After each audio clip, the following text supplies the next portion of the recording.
Hi పిల్లలు, ఎలా ఉన్నారు? పెద్దలందరికీ నమస్కారాలు, పిల్లలందరికీ దేవుని ఆశీస్సులు కలగాలి. ఇవాళ మనం బంగాళదుంప పోపు చేసుకుందాం. దానికి కావాల్సిన ఇంగ్రీడియంట్స్ ఏంటంటే, ముందుగా బంగాళదుంపను ఉడికించి పెట్టుకున్నాను. తర్వాత ఏమో ఉల్లిపాయలు, పచ్చిమిరపకాయలు, పసుపు, ఆవాలు, జీలకర్ర, పచ్చిశనగపప్పు, మినపప్పు, కరివేపాకు, అల్లం వెల్లుల్లిపాయ పేస్టు. ఈ ఉడికించి పెట్టుకున్న బంగాళదుంపల్లో కొంచెం పసుపు వేసుకుందామమ్మా. సాల్ట్, మనం కారం కూడా యాడ్ చేసుకుందామమ్మా.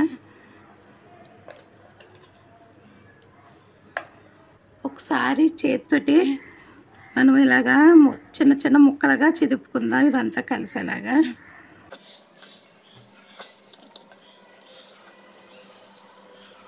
పోపు చాలా బాగుంటుందిరా, ఒకసారి ట్రై చేయండి మీరు కూడా. కానీ సింపుల్గా చేసేసుకోవచ్చు.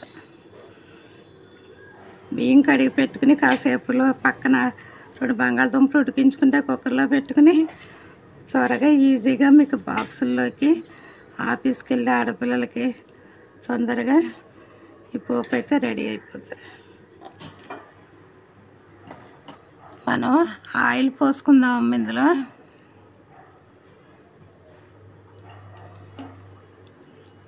పోపు సరుకులన్నీ కూడా ఇందులో వేయించుకుందామమ్మా. ముందుగా కొన్ని ఆవాలు వేసాను,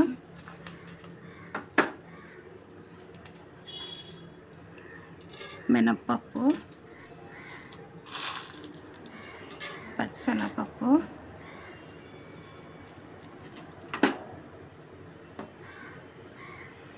కొంచెం వేగనిద్దామమ్మ. ఇప్పుడు ఇందులో ఒక ఎండుమిరపకాయ కూడా యాడ్ చేశానమ్మా. కొద్దిగా జీలకర్ర వేసుకుందాం,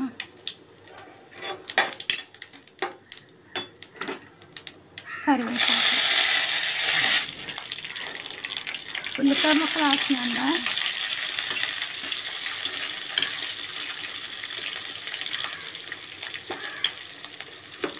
ఎంతో సులువుగా ఉంది కదేంటో ఈ కర్రీ.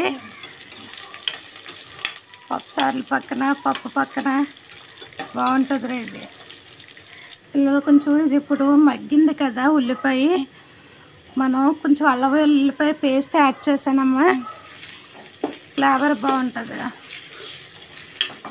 ఇందులో మీకు మీరు నిమ్మకాయ కావాలంటే పిండుకోవచ్చు. నేనైతే నాకు ఈ అల్లం వెల్లుల్లిపాయ ఫ్లేవర్ అంటే ఇష్టం, అందుకని నేను నిమ్మకాయ పిండట్లేదు.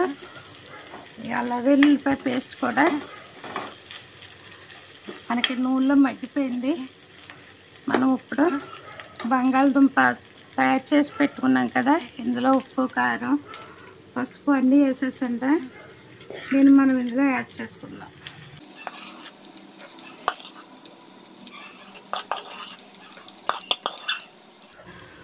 ఒక్క క్షణం మనం ఈ ఇంగ్రీడియంట్స్ అన్నీ కూడా దీనికి అప్లై అయ్యేలా కాసేపు మనం మూత పెట్టేసుకుందామమ్మా.